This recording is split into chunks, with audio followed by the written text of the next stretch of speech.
vai falar, então me prova. Aí você vai escrever assim, ó, meu cérebro precisa da prova. E aqui está um detalhe, vai mudar o jogo. Se seu cérebro precisa da prova, ele vai falar assim, da onde você tirou essa história? Quem está vivendo essa história? Quanto vai custar essa história? Você está disposto a viver essa história? O cérebro, ele vai checar de fato se essa história tem lastro. Põe hashtag aí, lastro. Se você verdadeiramente contar uma história para o seu cérebro e seu cérebro perceber que a história tem lastro, aí ele faz assim, ó, pode ir, eu te apoio. Então se você falar assim, ó, eu vou bater R$1 milhão em tanto tempo, seu cérebro vai falar, não vai. Não vai por causa do seu passado, não vai por causa das suas companhias, não vai por isso, não vai. E ele tranca o portão, não é com um cadeado, ele tranca na solda. Ele fala, você só está empolgado, você não vai. Como que faz para conseguir uma liminar, um alvará de construção dentro do cérebro? Eu preciso que a história seja validada, senão não vai. Já viu que tem pessoas que se empolgam? Elas se empolgam e desempolgam. Elas empolgam e desempolgam. Quer um conselho? Quer ou não? Eu não desempolgo nunca. Aí você fala, por quê? Porque eu conheço o cérebro. Você empolga demais quando dá lucro e quando dá prejuízo, desempolga. Quando alguém está batendo palma, você empolga. Quando alguém está vaiando, desempolga. Não. Seguinte, fala assim comigo. A história é minha e é eu que determino o que é fracasso e o que é sucesso. Tá, mas assim, falando na teoria é fácil. Então eu vou falar na prática, porque a minha vida é prática. Teoria é na sua que vai pôr em prática daqui a pouco. Vou falar na minha, funciona, você roda o prompt na sua cabeça. Você precisa pegar certas coisas e colocar nos mesmos patamares. Então, por exemplo, se você sente dor numa história, seu cérebro vai correr. Se seu cérebro perceber que vai gastar energia, ele tende a correr. Se gasta tempo de qualidade, ele também vai correr. Então o que você vai fazer? Você vai ter que amar aquilo que a maioria das pessoas odeia. Vou passar uma lista. Como contar uma história nova para o cérebro? Talvez você não vai fazer uma história grande agora e sair cumprindo ela, mas uma história pequena que você conseguir, ele já te respeita. Vou dar um exemplo. Se você falar que vai acordar cedo até o final do ano, cedo mesmo, 4 horas da manhã, 5 horas da manhã, é uma dor, sim ou não? O cérebro quer acordar? Não. Aí o que você tem que contar para ele? Seguinte, eu vou acordar mais cedo porque tem uma história. Eu acordo mais cedo porque se eu acordar mais cedo, eu acordo 2 horas antes de todo mundo na minha casa, na rua e na vizinhança, e não tem ninguém com energia negativa, e eu posso produzir como eu nunca produzi antes. Aí ele fala, beleza, mas mesmo assim eu não vou acordar. Aí você tem que falar para ele assim, ó, só que a partir de agora eu vou dormir mais cedo. Aí você imagina, seu cérebro acorda a primeira vez, fala, para que você está fazendo isso? Aí você vai lá e estuda, ou você vai lá e transborda, ou você vai lá e ora, ou você vai lá e medita. Você faz alguma coisa muito forte com isso. O cérebro vê e fala, cara, tá valendo a pena. Acorda e vai fazer uma caminhada. Acorda e vai colocar o pé no chão. Acorda e pega a Bíblia e vai ler. Acorda e faz coisa diferente. Deixa eu te falar, quanto que custa acordar mais cedo, meditar, orar, confessar a palavra? Custa quanto? Nada. Então, vou te contar um segredo. Se você falar que vai fazer isso por uma semana, seu cérebro vai virar para você e vai falar, cara, não custou nada e eu vi só melhora. Eu certifico você realmente cumpre o que você fala. Qual que é o problema então do cérebro? Ele não aceita fazer as suas histórias poderosas, porque não tem histórias pequenas validadas. Quanto que custa pegar as suas 2 pernas e sair agora? Fazer 2 quilômetros, 3 quilômetros todo dia. Quanto que custa? Nada. Eu não tenho teste de corrida. Você tem uma cadeira. Você não vai dar desculpa, porque você vai na cadeira. Você vai anotar uma hashtag aí, ó. Todas as pessoas que eu conheço que explodiram na vida, elas são 100% autorresponsáveis. O que é autorresponsabilidade? Nada que fazem com você, nem uma história que fazem contra você te para. O pessoal que está conversando aí atrás, pessoal,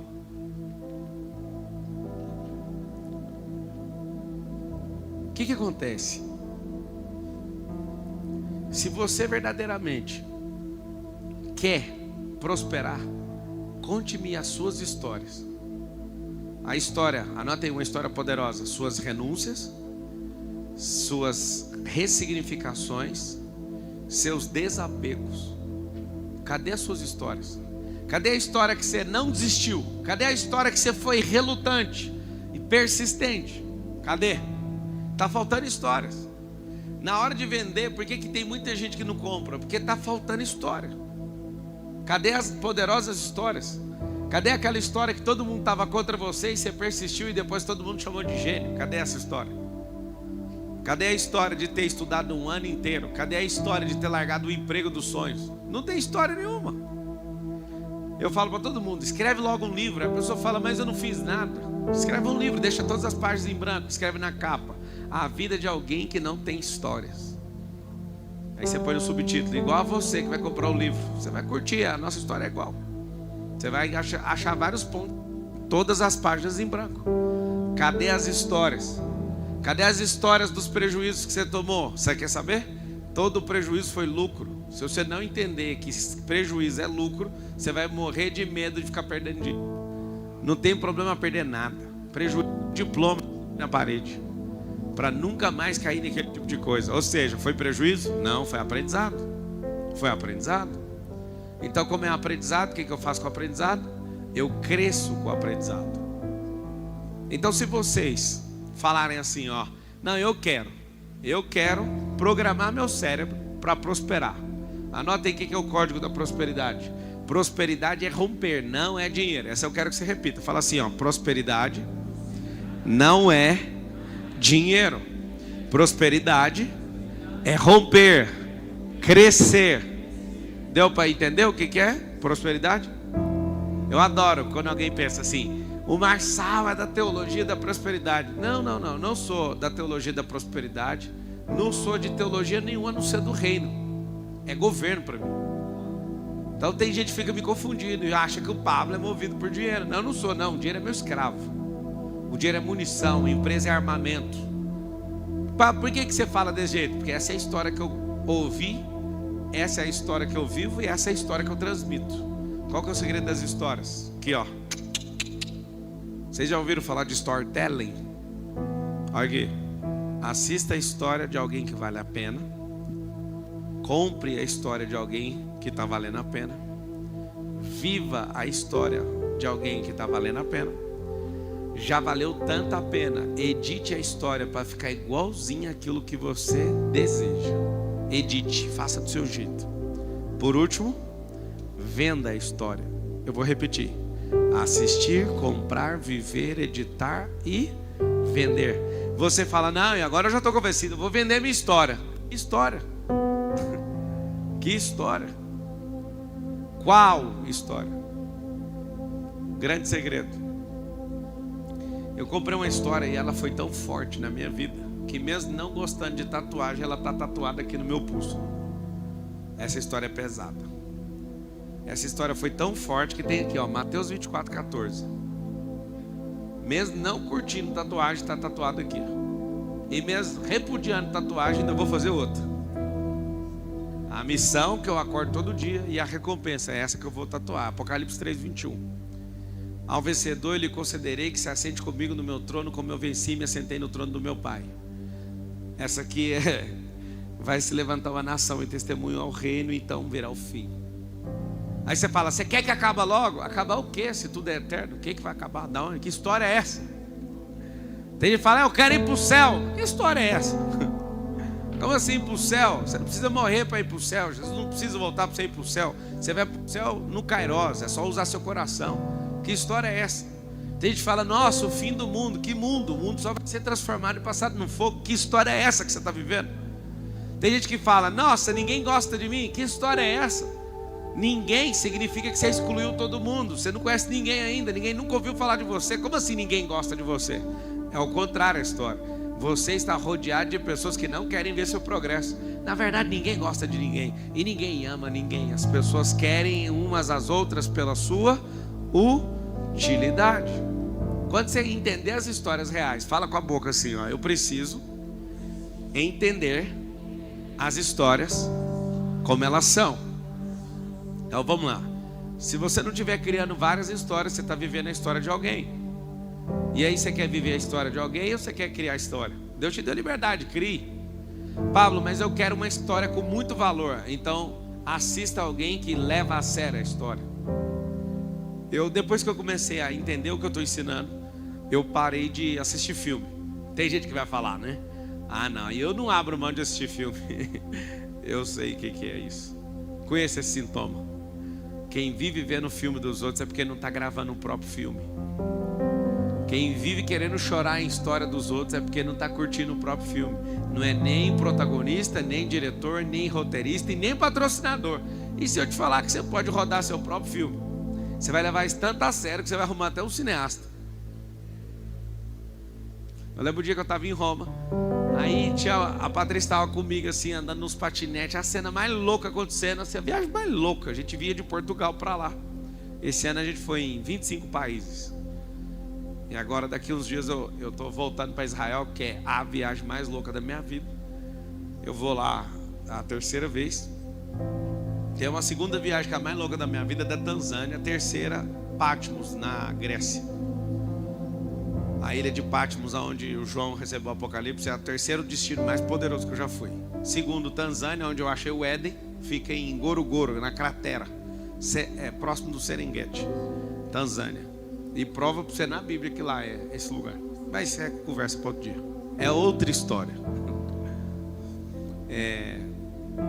Eu lembro da Patrícia falando, cara, isso aqui parece um filme. Aí eu olhei para ela, um cineasta chamado Medina, com a câmera de 120 mil filmando. E eu falei, isso aqui não parece um filme. Isso aqui é um filme. Isso aqui é um filme. Acha pra mim um vídeo meu no YouTube que eu tô esquiando lá na Califórnia. Acha esse vídeo aí que eu tô de com o Snowcat, aquele tratorzão. Vou mostrar pra vocês se é um filme ou não. Não sei se tá na Marshall Filmes ou no Pablo Marçal ou do Medina. Acha aí pra mim. É uma mega produção. Vou mostrar pra vocês. O que é a história que você tá vivendo? Deixa eu te contar uma coisa. Se acompanha gente demais é porque você já deixou seu filme de lado. Você vai notar assim, ó, preciso acompanhar pouquíssimas histórias.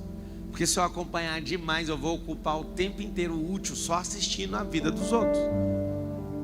Às vezes algumas pessoas chegadas me cobram, falam, por que você não curte nada que eu posto? Eu falo, eu não curto nem da minha esposa. Você acha que eu vou ficar na internet curtindo? Só de sócio, mais de 200. Eu vou ficar olhando. Imagina, só de eu acompanhar meus 200 sócios. Tem uma teoria de Dublin que fala que ninguém consegue ter amizade com mais de 150. Sócio eu tenho 200. Imagina a vida de qualquer outra pessoa. Meu filho esses dias, ele fez uma postagem, ele falou, o senhor viu? Eu falei, nem vou ver. Me pede para fazer qualquer coisa aqui no real. Lá eu não vou ver. Eu sou cativo das coisas que estão acontecendo no mundo real agora. Então vamos lá. Vocês querem prosperar, certo? A história está errada. Você está contando história errada para o seu cérebro. Você está falando para o seu cérebro assim, eu quero dinheiro. E o segredo não está em querer o dinheiro, está em querer ter uma história que vale mais. Agora eu vou te dar um alerta, está preparado ou não? Como a maioria das pessoas não estão construindo história, elas vão seguir a sua. E aí eu faço um apelo para todo mundo. Não é para ser influenciador de TikTok nem de Instagram, seja uma influência nessa geração. Fale com pressão, mostre resultados. Sabe por quê? Porque quanto mais forte for a sua história, mais gente vai te seguir. Aí você fala, pra quê? Pra você libertar essas pessoas. A história que eu carrego, se não for para libertar, eu também nem quero. O tempo inteiro. Essa semana eu cheguei num sócio, ele tava me contando umas ladainhas. Eu falei, essa história tá errada. Ele, não, você podia. Eu falei, cara, faz o seguinte, para com isso aí, cancela esse contrato. Vira para outra coisa sua que dá certo e esquece isso. Outro sócio hoje, ele tem um contrato comigo. Eu falei, faz o seguinte, desiste disso aí, moço. Sai, eu não quero saber disso. Quando eu estou numa posição que eu sou o conselheiro da pessoa e eu tenho qualquer tipo de benefício, o que eu faço? Eu abro mão do meu benefício para dar o conselho certo. Porque na minha história, eu não dependo do resultado dos outros. Na minha vida, eu dependo daquilo que eu construí. Eu não transformo as pessoas, eu transformo a minha vida. Quem transforma a si próprio é você. É a história que você define. E um monte de gente fala, cara, mas o conselho que você está dando te dá prejuízo. Eu falei, eu já te contei que na minha história não existe prejuízo. Porque em Romanos 8, 28 fala, todas as coisas cooperam para o bem daqueles que amam a Deus e são chamados segundo o seu propósito. Então não tem como nada meu dar prejuízo. Estão te perseguindo, então está cumprindo Marcos 10, 29. Eu conheço essa história. Se você der tudo pelo reino, você vai receber 100 vezes mais ainda no presente, acompanhado de perseguição. Eu conheço essa história. Essa história eu já fiz inscrição nela várias vezes. Ou seja, infelizes são aqueles que não são perseguidos. Significa que você não fede nem cheira. Significa que você nem incomoda e nem está transformando nada. Nada na sua mão está crescendo, porque se crescer você vai ser perseguido. Paulo, tem como prosperar sem ser perseguido? Nessa geração não. Nessa geração não conheço. Porque é pecado prosperar no Brasil. Você começa a prosperar, as pessoas já começam a te olhar de um jeito que não faz o mínimo sentido. É pecado mesmo. No Brasil é pecado prosperar. Eu quero te contar uma história nova. Você está perdoado porque você vai prosperar, tá? Pode prosperar, você está liberado para prosperar. Quem deveria ter contado essa história para você eram os seus pais. Se você não ouviu, eu estou te falando agora. Se você entender de frequência, só pega ela. Você está liberado para prosperar em todos os seus caminhos. Vá!